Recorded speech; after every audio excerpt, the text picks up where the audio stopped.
Assalamualaikum warahmatullahi wabarakatuh. Selamat pagi, siang, maupun malam saya ucapkan kepada Bapak dosen pengampu mata kuliah Ekonomi Syariah serta rekan-rekan mahasiswa sekalian yang saya banggakan. Semoga kita semua selalu berada dalam keadaan sehat dan penuh semangat. Perkenalkan, nama saya Subahi Rizal Jafri dengan NIM 2403294, mahasiswa program studi agribisnis. Dan pada kesempatan yang berharga ini, saya hadir melalui video ini untuk memaparkan hasil kajian serta analisis mandiri yang telah saya susun dengan sungguh-sungguh pada materi pertemuan keempat. Pembuatan video ini ditujukan utama untuk memenuhi tugas akademik dalam mata kuliah ekonomi syariah.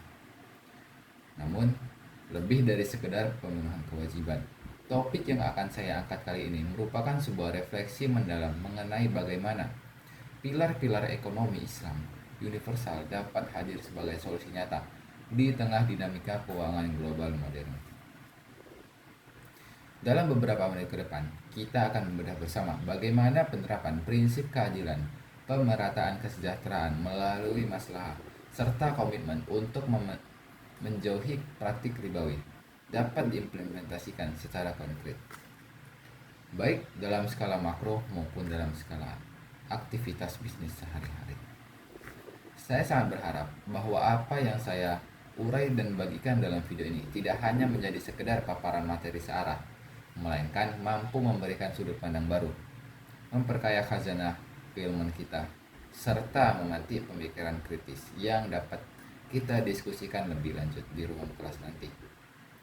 Tanpa mengulur waktu lebih lama lagi, mari kita buka lembaran pembahasan ini dengan meninjau secara sama latar belakang dan kondisi fundamental yang menjadi titik tolak dari seluruh analisis saya. Latar belakang. Dunia hari ini berdiri di atas fondasi ekonomi yang rapuh, sebuah tatanan yang dibentuk oleh dialektika panjang antara berbagai ideologi besar yang saling bertarung memperebutkan dominasi atas nama kesejahteraan umat manusia. Jika kita menengok lembaran sejarah, aktivitas ekonomi modern pada dasarnya dikendalikan oleh dua kutub ekstrim yang memandang penguasaan sumber daya dari kacamata yang bertolak belakang, yaitu kapitalisme dan sosialisme. Kedua sistem ini lahir bukan dalam ruang hampa, melainkan sebagai respons terhadap krisis dan tantangan zaman masing-masing. Namun, dalam perjalanannya justru melahirkan benturan struktural yang dampaknya dirasakan oleh seluruh penduduk bumi hingga saat ini. Sistem ekonomi kapitalis yang berakal dari semangat revolusi industri dan dirumuskan secara akademis oleh Adam Smith posisikan kebebasan individu sebagai kedaulatan tertinggi. Dalam perspektif ini, pasar bebas diyakini memiliki kekuatan goib atau tangan tak terlihat yang mampu mengarahkan egoisme individu menuju kesejahteraan kolektif. Hal ini, pribadi dijamin mutlak, modal diakumulasikan tanpa batas, dan seluruh faktor produksi dikuasai oleh segelintir pemilik modal yang digerakkan oleh satu motif utama, yaitu maksimalisasi keuntungan materi. Namun, kebebasan tanpa batas ini mengabaikan dimensi moralitas sosial, sehingga dalam realitasnya kapitalisme menjelma menjadi mesin raksasa yang melahirkan kesenjangan sosial yang sangat ekstrim. Monopoli korporat yang menindas, serta dieksploitasi sumber daya alam secara ugal-ugalan demi mengejar pertumbuhan angka domestik bruto semata. Krisis finansial yang berulang dalam siklus beberapa dekade menjadi bukti bahwa sistem yang hanya bertumpu pada keserakahan pasar ini menyimpan cacat bawaan yang destruktif. Sebagai antitesis yang radikal terhadap ketidakadilan kapitalisme, lahirlah sistem ekonomi sosialis yang dimotori oleh pemikiran Karl Marx. Sistem ini mencoba menghapuskan penderitaan kelas pekerja dengan cara meruntuhkan hak milik pribadi dan menyerahkan seluruh penguasaan faktor produksi kepada negara sebagai wakil dari kolektif masyarakat. Pemerintah bertindak sebagai otoritas tunggal yang merencanakan, memproduksi, dan mendistribusikan segala hal dari atas ke bawah. Niat mulia untuk menciptakan pemerataan mutlak ini sayangnya harus dibayar mahal dengan hilangnya kemerdekaan individu. Ketika negara memonopoli segalanya, insentif untuk berinovasi mati, kreativitas manusia terpasung, dan birokrasi berubah menjadi gurita yang tidak efisien. Runtuhnya blok Uni Soviet di penghujung abad ke-20 menjadi saksi sejarah bahwa memaksakan kesamaan rata secara paksa dengan menafikan fitrah manusia akan berujung pada kebangkrutan ekonomi dan sosial. Kegagalan dari kedua kutub ekstrim ini kemudian memaksa dunia untuk mencari jalan tengah melalui sistem ekonomi campuran yang mencoba mengawinkan fleksibilitas pasar kapitalis dengan intervensi regulasi pemerintah untuk menyediakan jaringan pengaman sosial. Kendati demikian, sistem campuran ini dalam praktiknya seringkali sekedar menjadi obat penawar sementara yang tidak menyembuhkan akar penyakit struktural. Krisis utang global, inflasi yang kronis, ketimpangan yang tetap menganggah, serta maraknya praktik korupsi membuktikan bahwa penggabungan dua sistem yang sama-sama sekuler tetap tidak mampu menjawab dahaga manusia akan keadilan yang sejati. Hal ini terjadi karena ekonomi konvensional, baik barat maupun timur, memisahkan aktivitas pemenuhan kebutuhan material dengan nilai-nilai ketuhanan, spiritualitas, dan etika moral. Manusia direduksi hanya sebatas makhluk ekonomi yang rasional dalam menghitung keuntungan finansial, namun buta terhadap tanggung jawab sosial dan ukhrawi.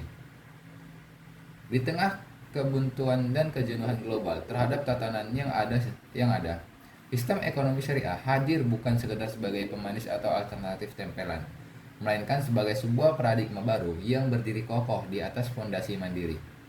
Ekonomi syariah bukanlah sebuah kompromi atau titik temu antara kapitalisme dan sosialisme, melainkan sebuah sistem komprehensif yang bersumber langsung dari wahyu ilahi melalui Al-Quran dan petunjuk kenabian, yang diperkaya oleh ijtihad para ulama di sepanjang peradaban Islam. Dalam kacamata ekonomi syariah, manusia diposisikan sebagai wakil Tuhan di muka bumi yang mengemban amanah untuk memakmurkan bumi, bukan untuk mengeksploitasinya demi kepuasan nafsu pribadi. Sistem ini mengintegrasikan secara utuh antara aspek material dan spiritual, sehingga target tertinggi dari seluruh aktivitas ekonomi bukan sekedar akumulasi kekayaan di dunia, melainkan pencapaian kebahagiaan sejati yang holistik di dunia dan akhirat yang diistilahkan sebagai falah. Melalui pemenuhan tujuan-tujuan luhur syariat dalam menjaga agama, jiwa, akal, keturunan, dan harta. Kekuatan utama ekonomi syariah terletak pada karakteristik uniknya yang membedakannya secara mutlak dari sistem konvensional maupun karakteristik pertama. Tampak jelas pada konsep kepemilikan yang bersifat multijenis dan berkeadilan. Islam tidak memutrakkan kepemilikan individu seperti kapitalisme dan tidak pula menyitanya untuk negara seperti sosialisme. Dalam ekonomi syariah, kepemilikan mutlak atas segala sesuatu yang ada di alam semesta ini hanyalah milik Tuhan. Sementara manusia hanya memegang hak kepemilikan nisbi atau titipan. Hak milik pribadi sangat dihormati selama diperoleh dengan cara yang legal dan lingkungan secara bertanggung jawab. Namun di saat yang sama, sumber daya alam yang menguasai hajat hidup orang banyak seperti air, energi, dan fasilitas umum tidak boleh berprivatisasi oleh korporasi, melainkan wajib dikuasai oleh negara dan dikelola sepenuhnya untuk kemaslahatan seluruh rakyat. Selain keadilan, kepemilikan karakteristik utama lainnya adalah keterkaitan mutlak antara sektor keuangan dengan sektor real, yang dijaga ketat melalui pelarangan keras terhadap praktik riba, gharar, dan maisir. Keuangan syariah mengharamkan sistem bunga karena bunga memposisikan uang sebagai komoditas yang bisa melahirkan uang secara otomatis tanpa perlu melakukan usaha nyata. Sebuah praktik yang dinilai menindas pihak yang lemah dan memicu gelembung ekonomi yang semu. Uang dalam Islam murni berfungsi sebagai alat tukar dan satuan hitung, bukan barang dagangan.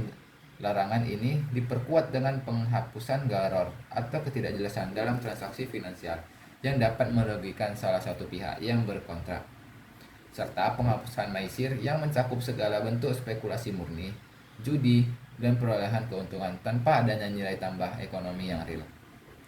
Dengan hilangnya ketiga unsur destruktif ini, roda ekonomi dipaksa untuk bergerak langsung pada produksi barang dan jasa yang nyata di lapangan.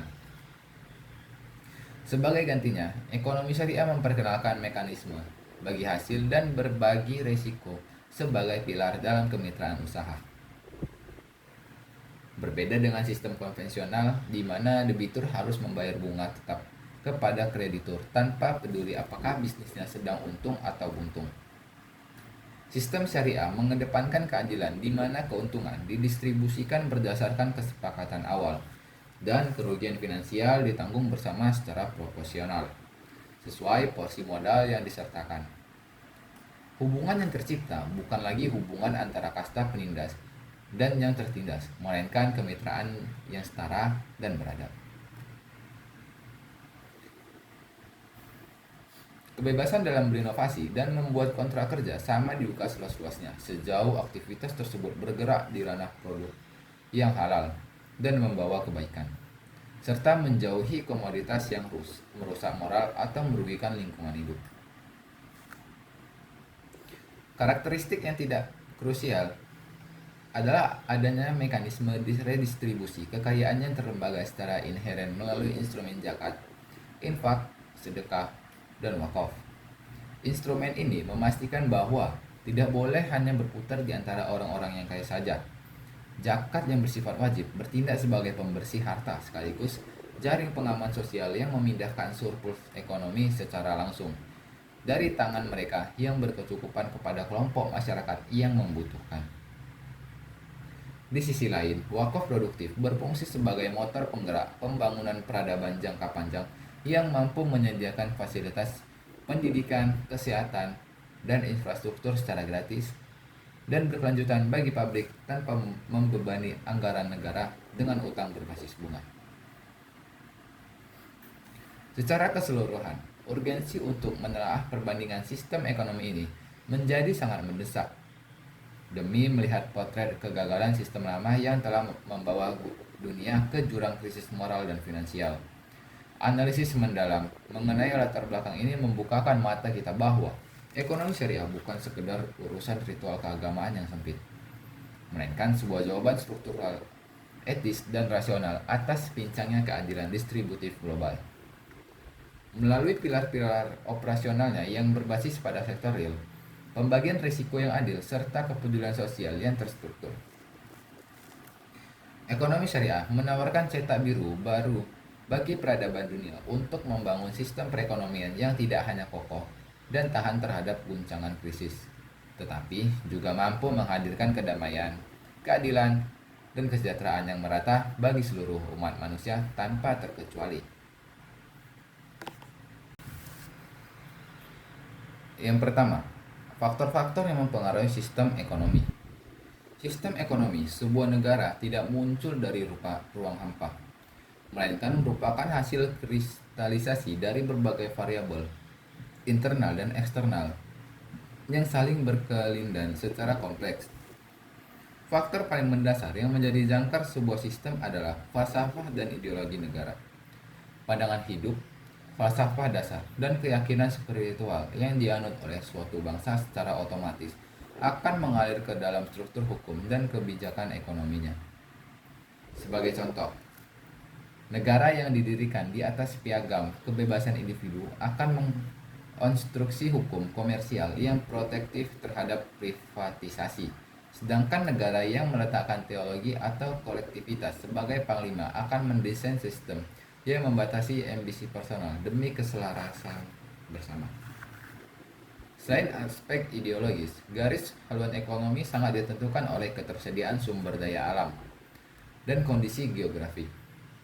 Geopolitik dan kekayaan alam menetapkan batas-batas realistis bagi pilihan ekonomi suatu bangsa. Negara yang dianugerahi wilayah agraris yang subur atau kandungan mineral yang melimpah cenderung membangun regulasi penguasaan aset yang ketat untuk melindungi kedaulatan nasionalnya. Berbeda dengan negara kepulauan mikro yang miskin komoditas alam, yang dipaksa oleh keadaan untuk mengadopsi sistem pasar bebas yang sangat liberal demi menarik arus investasi sektor jasa dan perdagangan internasional. Faktor historis dan pengalaman sejarah kebangsaan juga memegang peranan yang tidak kalah krusial. Trauma kolektif masa lalu seperti sejarah panjang eksploitasi, kolonialisme, perang saudara, atau hantaman krisis moneter yang hebat seringkali memicu reformasi radikal pada sistem ekonomi. Banyak negara pasca kolonial di Asia dan Afrika serta sengaja menolak sistem pasar murni pada awal kemerdekaan mereka karena mengasosiasikan kapitalisme dengan imperialisme barat yang menindas. Fenomena ini berkelindan erat dengan sistem politik dan pemerintah yang sedang berkuasa. Struktur politik yang sentralistik, otoriter atau totaliter secara natural melahirkan sistem ekonomi komando yang digerakkan oleh instruksi sepihak dari penguasa. Sementara iklim politik yang demokratis dan mengutamakan supremasi hukum sipil biasanya berjalan beriringan dengan iklim ekonomi yang komprehensif dan desentralistik. Pada tingkat tapak, sistem ekonomi digerakkan dan dibatasi oleh sektor sosial budaya serta lembaga kemasyarakatan. Nilai-nilai lokal, hukum adat, tingkat melek finansial, tingkat pendidikan, dan struktur keberatan menentukan bagaimana sebuah teori ekonomi diterjemahkan dalam realitas sehari-hari. Budaya gotong royong yang mengakar kuat di pedesaan, misalnya, dapat menjadi bantalan sosial yang memodifikasi kekejaman sistem pasar bebas. Terakhir, di era kontemporer, perkembangan teknologi dan globalisasi bertindak sebagai katalis luar biasa yang memaksa negara-negara di dunia untuk melakukan harmonisasi sistem. Kehadiran ekonomi digital, jaringan rantai pasok global, serta keterikatan dengan traktat lembaga keuangan internasional seperti World Bank dan IMF membuat batas-batas sistem ekonomi tradisional menjadi bias, memaksa adaptasi regulasi domestik agar tetap kompatibel dengan ekosistem global yang terus bergerak cepat. Yang kedua, ragam sistem ekonomi dunia. Dalam upaya menerjemahkan faktor-faktor pembentuk di atas ke dalam kebijakan praktis, peradaban manusia telah melahirkan beberapa ragam sistem ekonomi yang bervariasi dari yang paling bersahaja hingga yang paling intervensionis. Pada masa awal perkembangan sosial manusia, dikenal sistem ekonomi tradisional. Sistem ini bertumpu sepenuhnya pada adat istiadat, kebiasaan, dan tradisi yang diwariskan secara turun-menurun. Dalam tatanan ini, motif mengejar keuntungan maksimal belum dikenal. Aktivitas produksi, konsumsi, dan distribusi dilakukan semata-mata untuk memenuhi kebutuhan hidup minimum hari ini. Teknik produksi yang digunakan sangat primitif, bergantung pada sektor agraris atau perburuan. Belum ada spesialisasi tenaga kerja yang rumit, dan transaksi dilakukan melalui sistem barter yang didasarkan pada asas saling membutuhkan tanpa adanya kalkulasi nilai tukar mata uang modern. Seiring berkembangnya pemikiran dan kompleksitas kebutuhan, lahirlah sistem ekonomi pasar yang di dalam diskursus modern kerap diidentikan dengan kapitalisme murni. Sistem ini menyingkirkan peran regulasi pemerintah dari sirkulasi ekonomi dan menyerahkan kendali sepenuhnya kepada mekanisme pasar yang digerakkan oleh hukum permintaan dan penawaran. Keputusan mengenai apa yang diproduksi, bagaimana metode produksinya, dan siapa yang berhak mengonsumsi ditentukan secara organik oleh interaksi para pelaku ekonomi di pasar. Kekuatan penggerak utama sistem ini adalah insentif pribadi dan persaingan bebas di mana harga berfungsi sebagai sinyal utama yang mengatur alokasi sumber daya secara otomatis. Sebagai bentuk perlawanan ekstrim terhadap dampak negatif ekonomi pasar, dunia menyaksikan lahirnya sistem ekonomi komando atau terpusat yang menjadi pilar utama sosialisme dan komunisme dalam sistem ini. Kebijakan individu dibukukan secara total. Negara bertindak sebagai perencana tunggal, pemilik mutlak seluruh faktor produksi dan distributor utama kekayaan. Melalui lembaga perencanaan pusat, pemerintah mendikte jenis industri apa saja yang boleh beroperasi, kuota produksi yang harus dipenuhi, upah buruh, hingga harga eceran tertinggi di pasar. Tidak ada ruang bagi pemilikan swasta atas aset produktif karena semua diklaim sebagai milik kolektif rakyat yang diwakili oleh dan dikelola oleh birokrasi negara demi mencapai visi pemerataan kesejahteraan yang mutlak. Menyadari bahwa menyerahkan nasib pada pasar bebas melahirkan kesenjangan yang kejam, sementara menyerahkan pada kontrol total negara melahirkan inefisiensi dan kematian kreativitas. Mayoritas negara modern saat ini mengadopsi sistem ekonomi campuran atau mixed economy. Sistem ini mencoba mengambil jalan tengah yang pragmatis dengan mengawinkan efisiensi pasar kapitalis dengan tanggung jawab sosial dari sistem komando. Di satu sisi, sektor swasta diberikan kebebasan untuk memiliki aset, mendirikan perusahaan, mencari keuntungan, dan berkompetisi secara sehat. Namun, di sisi lain, pemerintah bertindak aktif sebagai regulator melalui instrumen kebijakan fiskal dan moneter, memungut pajak progresif, menguasai sektor vital yang menyangkut hajat hidup orang banyak, serta menyediakan jaring pengaman sosial untuk melindungi masyarakat yang miskin dari eksploitasi pasar. Yang ketiga, prinsip ekonomi kapitalis, ekonomi sosial, dan ekonomi Islam. Untuk memahami esensi dari perbandingan sistem ekonomi, kita harus menelaah doktrin dan pilar utama yang menjadi operasional dari tiga paradigma besar dunia: kapitalisme, sosialisme, dan ekonomi Islam. Prinsip ekonomi yang pertama, prinsip ekonomi kapitalis. Falsafah dasar kapitalisme bersandar pada kedaulatan individu yang mutlak melalui penegakan hak milik pribadi. Setiap manusia dipandang memiliki hak alami untuk menguasai, mengeksploitasi, dan mewariskan modal serta faktor produksi tanpa boleh diintervensi oleh otoritas luar. Prinsip ini berjalan beriringan dengan mekanisme pasar bebas, sebuah keyakinan bahwa pasar memiliki kekuatan swaregulasi inherent yang oleh Adam Smith disebut sebagai invisible hand yang mampu menciptakan keseimbangan harga dan keadilan distribusinya secara alamiah. Motivasi yang menggerakkan seluruh ekosistem ini adalah motif keuntungan pribadi atau profit motif. Kapitalisme memandang egoisme rasional manusia sebagai energi positif dengan membiarkan setiap orang mengejar kekayaan finansial maksimal bagi dirinya sendiri. Maka efisiensi total perekonomian akan tercapai secara otomatis. Energi kompetitif ini disalurkan melalui prinsip persaingan bebas yang memaksa sebagai produsen untuk terus berinovasi, meningkatkan kualitas produk, dan menekan harga serendah mungkin demi memenangkan hati konsumen. Agar dinamika ini tidak terhambat, kapitalisme menuntut peran pemerintah yang seminimal mungkin. Negara dilarang keras ikut campur dalam aktivitas menetapkan harga atau membatasi industri, dan hanya diberikan fungsi sebagai penjaga malam yang bertugas untuk menegakkan hukum, melindungi hak milik dari pencurian, dan memastikan kontrak-kontrak bisnis yang sah berjalan tanpa gangguan. Yang kedua, prinsip ekonomi sosialis.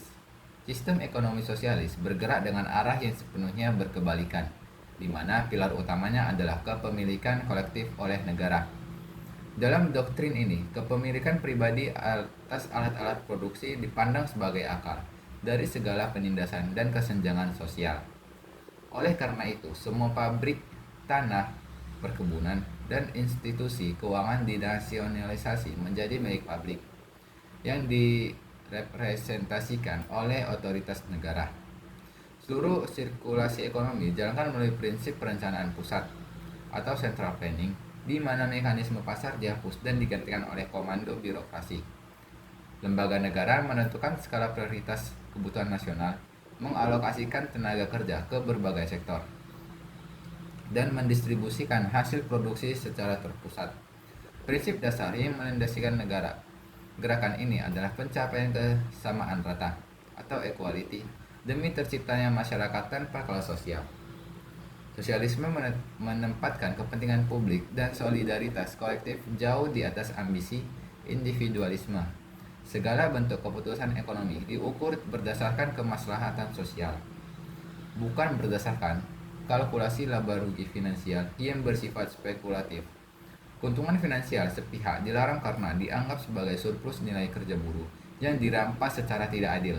Hasilnya, aktivitas produksi murni diarahkan untuk memenuhi kebutuhan real dan kesejahteraan fisik seluruh masyarakat secara merata, bukan untuk menimbun kekayaan di tangan segelintir pemilik modal. Yang ketiga, prinsip ekonomi Islam. Ekonomi Islam hadir sebagai paradigma yang mandiri dengan meletakkan prinsip tauhid sebagai fondasi tertinggi dari seluruh bangunan teorinya. Berbeda dengan kapitalisme yang mendewakan individu atau sosialisme yang mendewakan negara. Ekonomi Islam menetapkan bahwa Allah Subhanahu wa taala adalah pemilik mutlak atas bumi, langit, dan seluruh kekayaan yang terkandung di dalamnya. Manusia tidak pernah memiliki aset secara absolut. Mereka hanyalah pemegang mandat atau amanah yang bertindak dalam koordinat khilafah, yaitu sebagai wakil Tuhan yang diberi tugas untuk mengelola dan memakmurkan bumi. Konsep ini melahirkan kesadaran spiritual yang mendalam bahwa setiap transaksi, sen, dan keputusan ekonomi yang diambil di dunia akan dimintai pertanggungjawaban moral yang ketat di hadapan Pencipta di akhir kelak. Oleh karena itu, prinsip utama ekonomi Islam senantiasa menekankan keseimbangan dua dimensi, yaitu pemenuhan kebutuhan material di dunia yang harus berjalan selaras dengan pencapaian keselamatan spiritual di akhirat. Kebebasan individu dalam berniaga, berinovasi, dan memiliki harta diakui dan dihormati secara luas. Namun, kebebasan tersebut tidak bersifat mutlak, melainkan kebebasan yang terikat oleh akhlak serta hukum halal dan haram. Distribusi kekayaan dipandu oleh prinsip adalah keadilan distribusi yang secara tegas menyatakan bahwa harta kekayaan tidak boleh hanya berputar dan mendek di lingkaran orang-orang kaya saja, melainkan harus mengalir secara dinamis ke seluruh strata sosial guna menegakkan keadilan dan menghapuskan kemiskinan sistemi pasar. Yang keempat, yang terakhir, prinsip dan ciri utama ekonomi syariah. Ekonomi syariah mereduksi teori-teori teologis di atas ke dalam instrumen praktis operasional yang sangat unik, kokoh, dan beradab. Perbedaan struktural dan moral antara ekonomi syariah dengan ekonomi konvensional dapat dianalisis secara mendalam melalui ciri-ciri utama berikut yang mengintegrasikan aspek spiritual dengan realitas material. Ciri pertama yang paling fundamental adalah penerapan sistem kepemilikan multi jenis yang berkeadilan. Ekonomi syariah membagi hak kepemilikan secara proporsional ke dalam 3 wilayah yang saling melengkapi. Wilayah pertama adalah kepemilikan individu, di mana Islam memberikan hak bagi setiap orang untuk memiliki harta, mengembangkannya, dan menikmatinya selama diperoleh lewat jalur yang halal. Namun, hak pribadi ini dibatasi oleh wilayah kedua, yaitu kepemilikan umum atau publik. Syariat menetapkan bahwa segala sumber daya alam yang menguasai hajat hidup orang banyak, seperti sumber air, energi, atau api, dan fasilitas umum adalah milik bersama seluruh masyarakat dan haram hukumnya untuk diprivatisasi atau dikuasai oleh monopoli korporasi swasta. Negara kemudian hadir di wilayah ketiga, yaitu kepemilikan negara, bertindak sebagai pengelola amanah atas aset publik tersebut untuk didistribusikan kembali demi kemakmuran rakyat yang banyak. Ciri utama kedua yang menjadi pembeda paling radikal adalah penghapusan sistem riba atau bunga secara mutlak dalam seluruh aktivitas keuangan. Dalam epistemologi ekonomi syariah, uang dipandang murni sebagai alat tukar dan satuan hitung nilai, bukan sebagai komoditas atau barang dagangan yang bisa diperjualbelikan demi menghasilkan keuntungan komparatif. Syariat melarang keras uang menghasilkan uang secara otomatis hanya berdasarkan berjalannya waktu tanpa adanya keterlibatan kerja nyata atau risiko usaha di sektor real. Penghapusan riba ini berjalan beriringan dengan pelarangan keras terhadap gharar dan maisir. Gharar adalah segala bentuk ketidakjelasan, penipuan, penyembunyian informasi atau transaksi abu-abu dalam kontrak yang berpotensi merugikan salah satu pihak. Sementara maisir mencakup segala bentuk perjudian, spekulasi, kosong, dan transaksi untung-untungan yang tidak melahirkan nilai tambah ekonomi yang real melainkan hanya memindahkan harta orang lain secara batil. Sebagai pengganti dari sistem bunga konvensional yang eksploitatif, ekonomi syariah menegakkan prinsip berbagai risiko atau risk sharing, serta bagi hasil atau profit and loss sharing. Dalam institusi keuangan syariah, hubungan antara pemilik modal dan pengelola usaha diletakkan di atas asas kemitraan yang setara dan bermoral lewat akad-akad seperti mudharabah atau musyarakah. Berbeda dengan sistem perbankan konvensional yang mewajibkan pembayaran bunga tetap di awal tanpa peduli apakah bisnis nasabah sedang merugi atau runtuh. Sistem syariah menetapkan bahwa keuntungan bisnis akan dibagi berdasarkan rasio atau nisbah yang disepakati di awal. Sementara kerugian finansial yang terjadi secara murni, bukan karena kelalaian pengolah, akan ditanggung bersama secara proporsional sesuai porsi modal. Sistem ini menciptakan keadilan yang hakiki, memacu solidaritas bisnis, dan menghapuskan kasta penindasan finansial. Konsekuensi logis dari pelanggaran riba, gharar, dan maisir adalah terciptanya penyatuan mutlak antara sektor keuangan dengan sektor real. Dalam ekonomi syariah, setiap transaksi keuangan wajib memiliki landasan aset fisik atau aktivitas produktif yang nyata di lapangan. Syariah melarang keras ke transaksi keuangan turunan yang bersifat fiktif atau memperdagangkan utang dengan utang, yang dalam sistem konvensional seringkali memicu lahirnya gelembung ekonomi yang rapuh dan mudah pecah saat krisis. Di dalam ekonomi syariah, uang mengalir langsung ke pabrik, pertanian, perdagangan, barang, dan jasa real, sehingga pertumbuhan keuangan selalu berjalan seirama dan mencerminkan pertumbuhan ekonomi yang nyata di masyarakat. Selanjutnya, ekonomi syariah memiliki ciri khas luar biasa dalam penyediaan jaring pengaman sosial domestik yang bersifat inheren melalui instrumen jiswaf atau zakat, infak, sedekah, dan wakaf. Sistem ini tidak membiarkan penanganan kemiskinan hanya bergantung pada kebaikan sukarela atau pajak pemerintah yang seringkali bocor. Zakat diposisikan sebagai kewajiban teologis yang mengikat bagi setiap individu yang menjadi kekayaan di atas ambang batas tertentu atau nisab untuk disalurkan langsung kepada 8 golongan yang berhak. Zakat bertindak sebagai agen pembersih harta sekaligus pompa ekonomi yang mengalirkan daya beli dari kelas atas langsung ke akar rumput. Di sisi lain, instrumen wakaf, terutama wakaf produktif, berfungsi sebagai pilar pembangunan peradaban jangka panjang, di mana aset-aset yang diwakafkan dikelola secara profesional untuk menghasilkan keuntungan yang kemudian digunakan untuk membiayai fasilitas publik seperti rumah sakit, universitas, riset sains, dan infrastruktur secara gratis dan mandiri. Ciri utama terakhir yang mengunci seluruh ekosistem ini adalah kewajiban kepatuhan pada aspek halal dan thayyib. Kebebasan berbisnis dan berinovasi finansial di dalam syariah dibuka seluas-luasnya selama tidak ada dalil agama yang melarangnya. Namun, kebebasan ini wajib tunduk pada sensor moralitas. Seluruh rantai pasok ekonomi, mulai dari perolehan modal, proses produksi, hingga barang akhir yang dikonsumsi harus berkategori halal dan thayyib. Kebaikan sehat, proporsional, dan ramah lingkungan.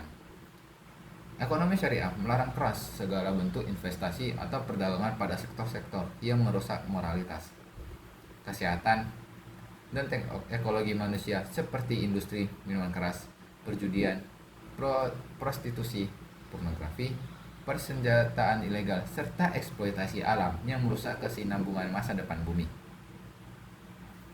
Secara konklusif, perbandingan komprehensif ini membuka mata kita bahwa krisis ekonomi yang terjadi secara Siklikal di panggung global merupakan akibat langsung dari cacat bawaan sistem konvensional yang memisahkan materialisme dari moralitas spiritual. Disinilah letak urgensi ekonomi syariah. Dengan seluruh pilar dan karakteristik utamanya, ekonomi syariah terbukti bukan sekedar sebuah sistem alternatif bagi umat muslim, melainkan sebuah cetak biru tatanan ekonomi yang universal, rasional, etis, dan tanggung yang ampuh membawa peradaban dunia menuju kemakmuran yang berkeadilan dan berkelanjutan bagi seluruh umat manusia tanpa terkecuali. Kesimpulannya, berdasarkan penelaahan mendalam dan potret ilustratif terhadap dinamika perekonomian global, dapat ditarik sebuah kesimpulan komprehensif bahwa sistem ekonomi suatu bangsa merupakan sebuah organisme hidup yang bentuk, arah, dan berkelanjutan ditentukan oleh dialektika berbagai faktor mendasar. Sistem ekonomi tidak pernah berdiri sendiri secara netral.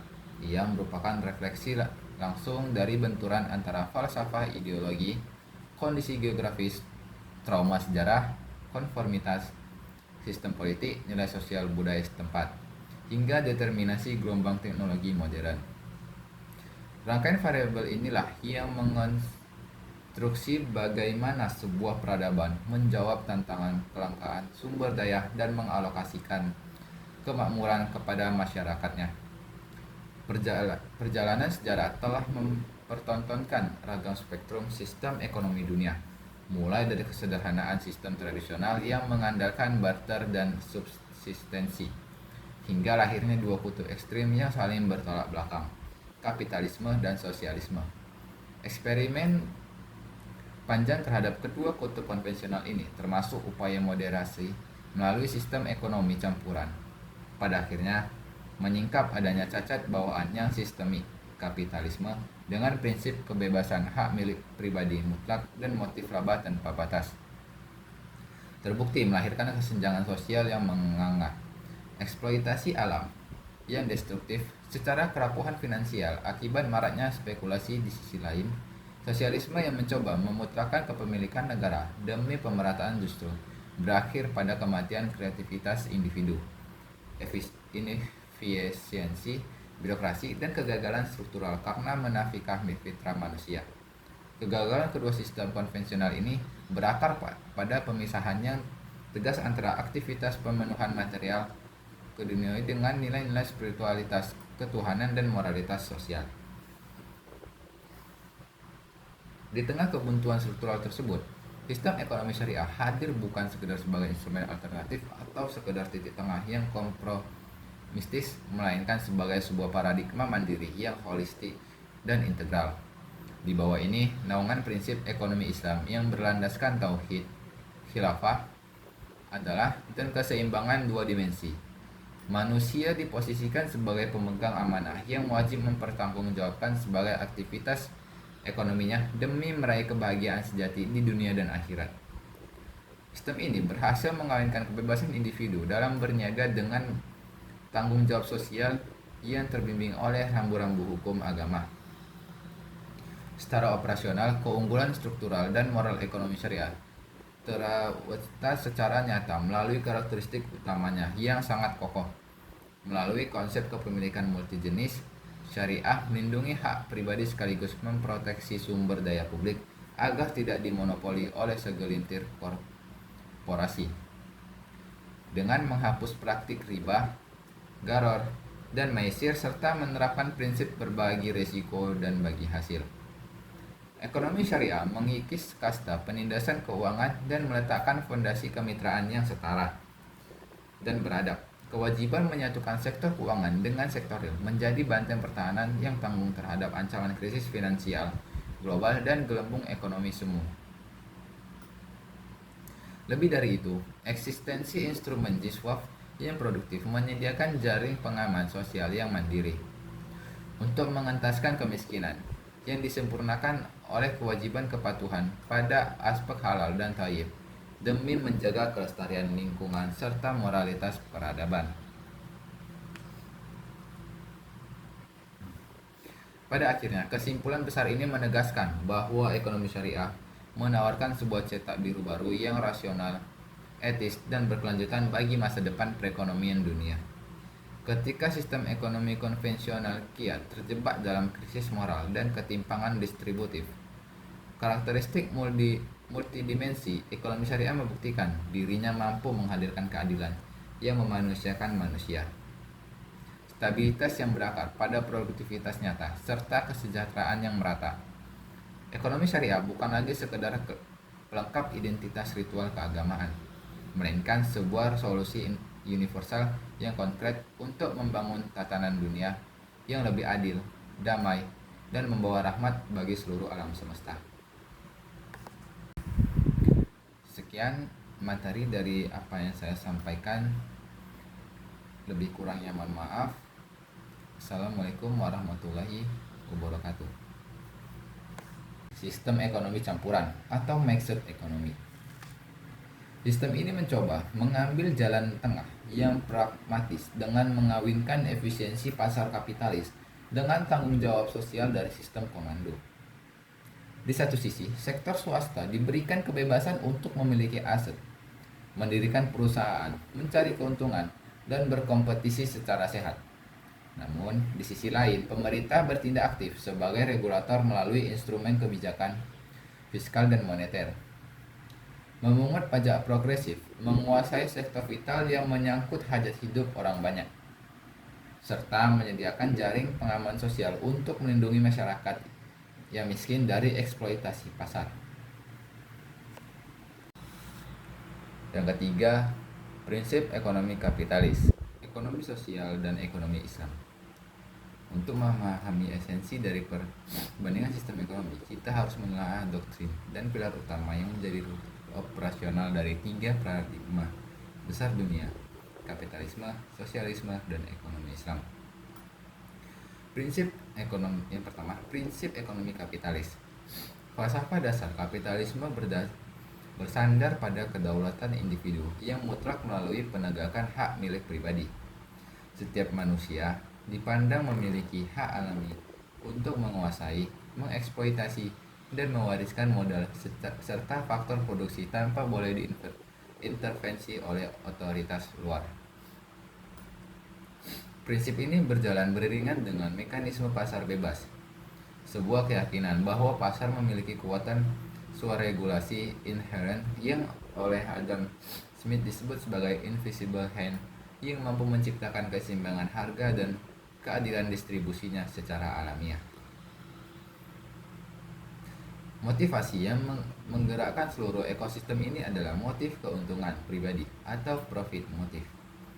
Kapitalisme memandang egoisme rasional manusia sebagai energi positif, dengan membiarkan setiap orang mengejar kekayaan finansial maksimal bagi dirinya sendiri.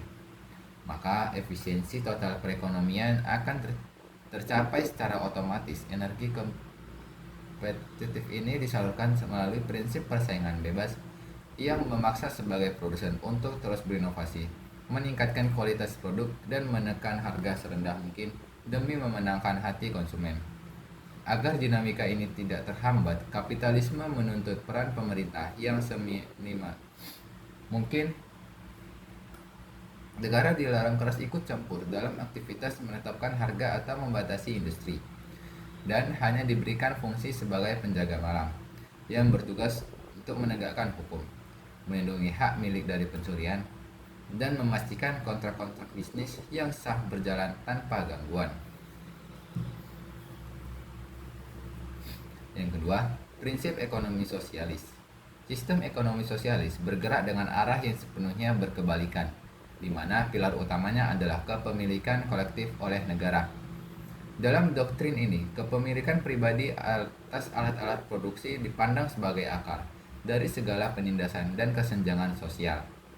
Oleh karena itu, semua pabrik, tanah, perkebunan, dan institusi keuangan dinasionalisasi menjadi milik publik yang direpresentasikan oleh otoritas negara.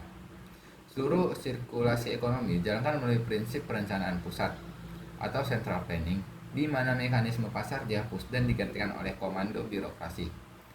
Lembaga negara menentukan skala prioritas kebutuhan nasional, mengalokasikan tenaga kerja ke berbagai sektor, dan mendistribusikan hasil produksi secara terpusat.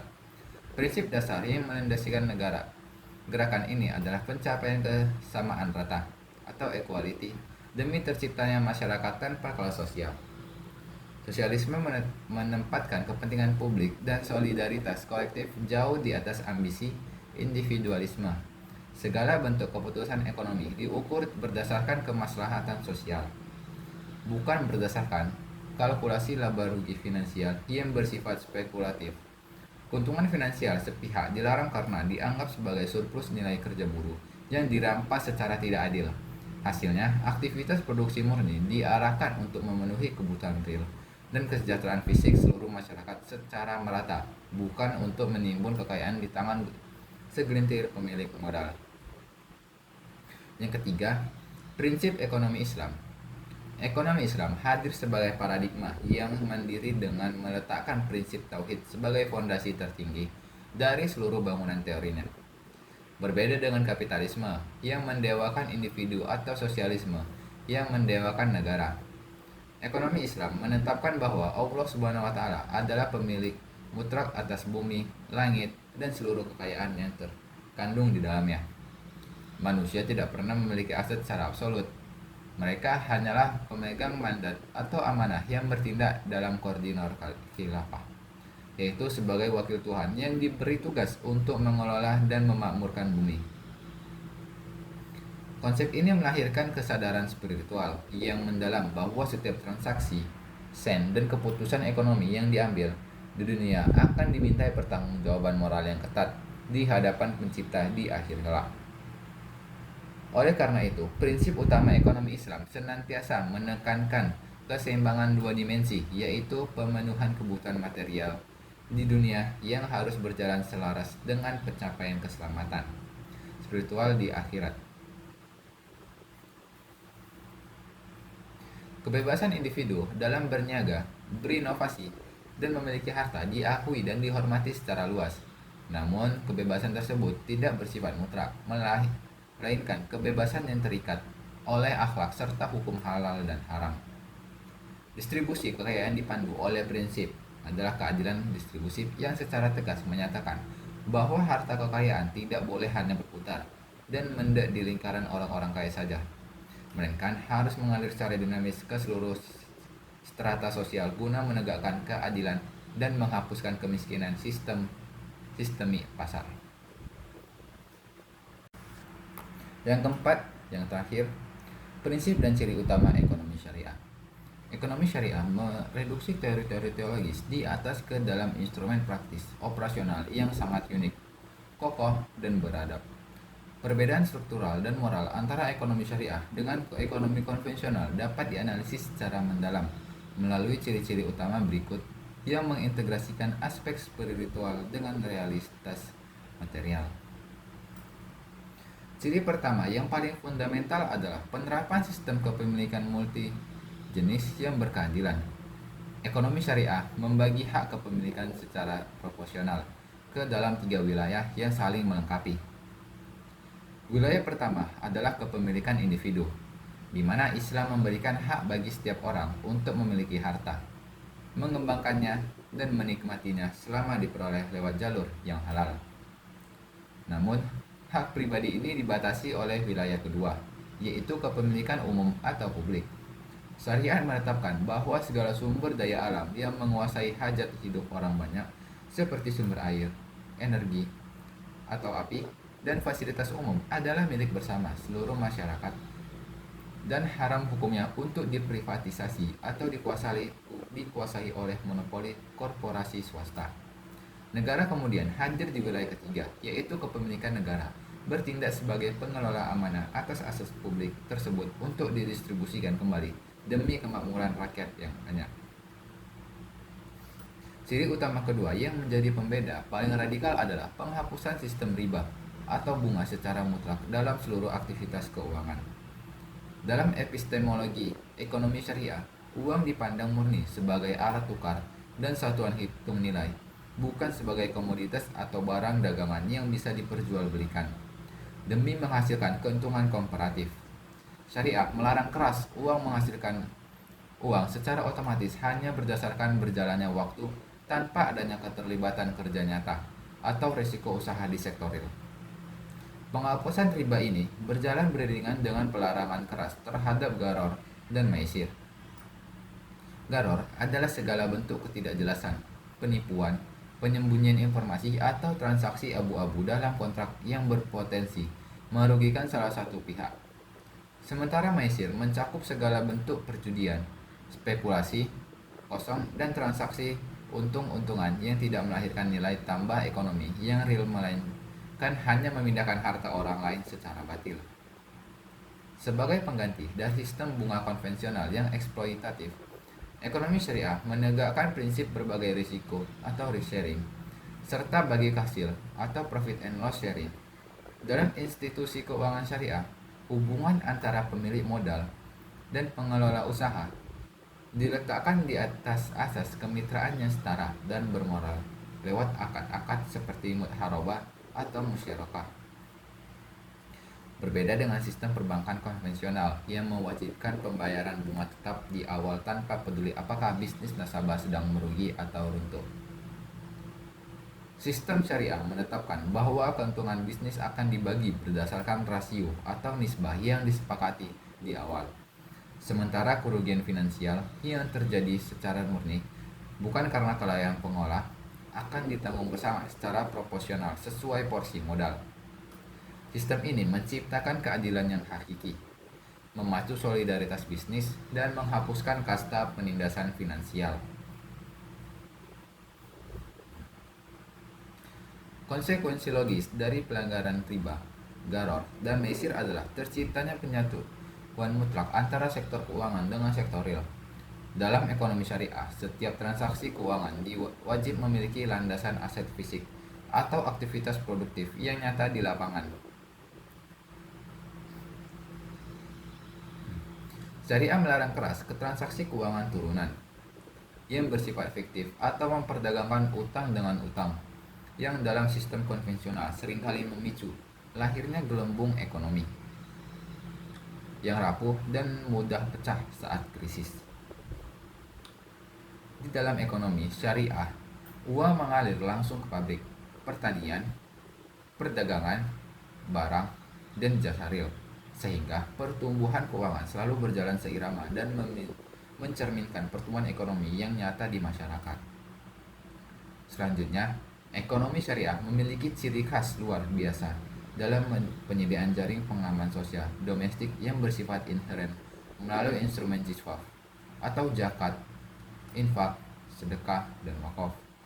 Sistem ini tidak membiarkan penanganan kemiskinan hanya bergantung pada kebaikan sukarela atau pajak pemerintah yang seringkali bocor. Zakat diposisikan sebagai kewajiban teologis yang mengikat bagi setiap individu yang menjadi kekayaan di atas ambang batas tertentu atau nisab untuk disalurkan langsung kepada 8 golongan yang berhak. Zakat bertindak sebagai agen pembersih harta sekaligus pompa ekonomi yang mengalirkan daya beli dari kelas atas langsung ke akar rumput. Di sisi lain, instrumen wakaf, terutama wakaf produktif, berfungsi sebagai pilar pembangunan peradaban jangka panjang, di mana aset-aset yang diwakafkan dikelola secara profesional untuk menghasilkan keuntungan yang kemudian digunakan untuk membiayai fasilitas publik seperti rumah sakit, universitas, riset sains, dan infrastruktur secara gratis dan mandiri. Ciri utama terakhir yang mengunci seluruh ekosistem ini adalah kewajiban kepatuhan pada aspek halal dan thayyib.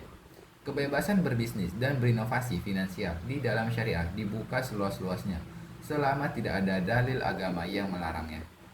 Namun, kebebasan ini wajib tunduk pada sensor moralitas. Seluruh rantai pasok ekonomi, mulai dari perolehan modal, proses produksi, hingga barang akhir yang dikonsumsi harus berkategori halal dan thayyib. Kebaikan sehat, proporsional, dan ramah lingkungan. Ekonomi syariah melarang keras segala bentuk investasi atau perdagangan pada sektor-sektor yang merusak moralitas, kesehatan, dan ekologi manusia seperti industri minuman keras, perjudian, prostitusi, pornografi, persenjataan ilegal, serta eksploitasi alam yang merusak kesinambungan masa depan bumi. Secara konklusif, perbandingan komprehensif ini membuka mata kita bahwa krisis ekonomi yang terjadi secara siklikal di panggung global merupakan akibat langsung dari cacat bawaan sistem konvensional yang memisahkan materialisme dari moralitas spiritual. Disinilah letak urgensi ekonomi syariah. Dengan seluruh pilar dan karakteristik utamanya, ekonomi syariah terbukti bukan sekedar sebuah sistem alternatif bagi umat muslim, melainkan sebuah cetak biru tatanan ekonomi yang universal, rasional, etis, dan tanggung yang ampuh membawa peradaban dunia menuju kemakmuran yang berkeadilan dan berkelanjutan bagi seluruh umat manusia tanpa terkecuali.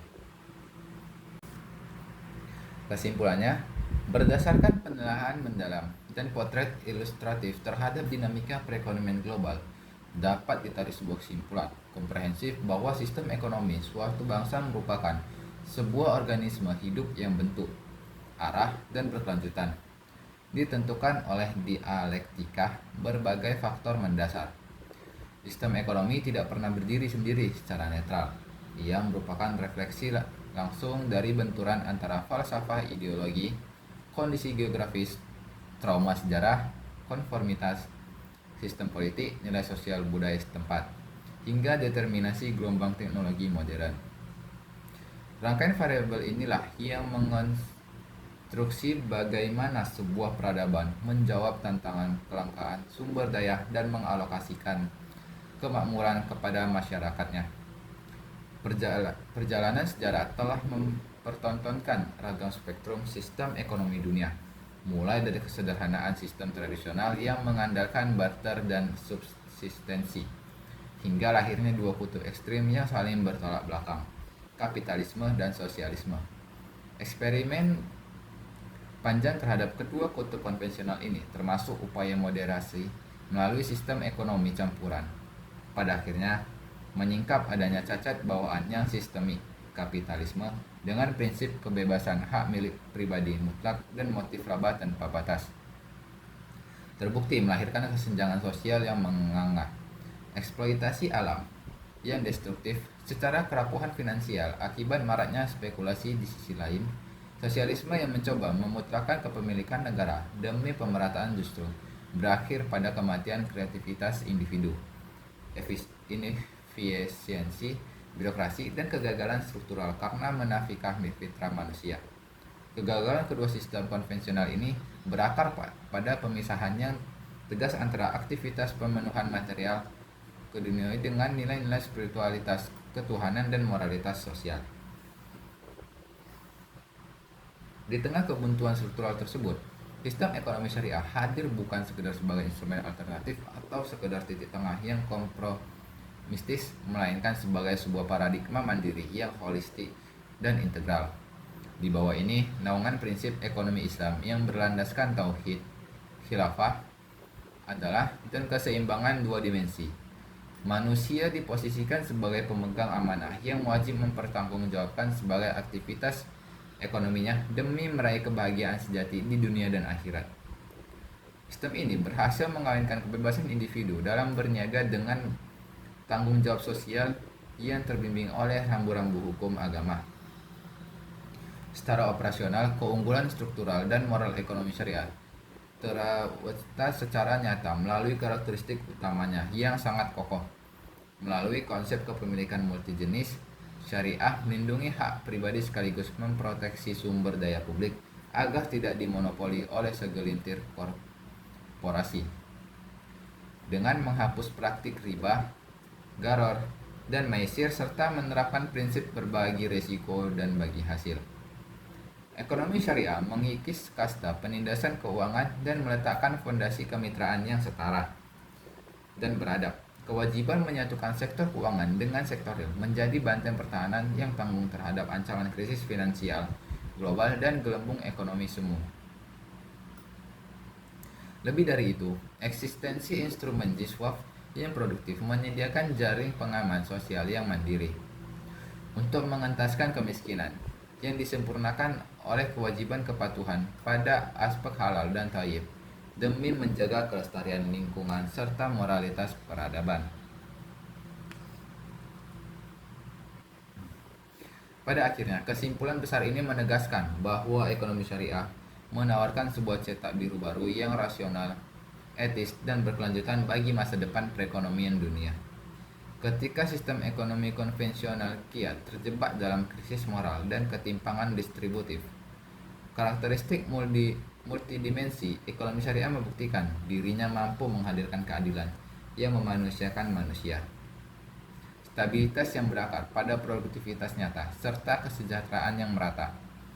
Ekonomi syariah bukan lagi sekedar pelengkap identitas ritual keagamaan, melainkan sebuah solusi universal yang konkret untuk membangun tatanan dunia yang lebih adil, damai, dan membawa rahmat bagi seluruh alam semesta. Sekian materi dari apa yang saya sampaikan. Lebih kurangnya mohon maaf. Assalamualaikum warahmatullahi wabarakatuh.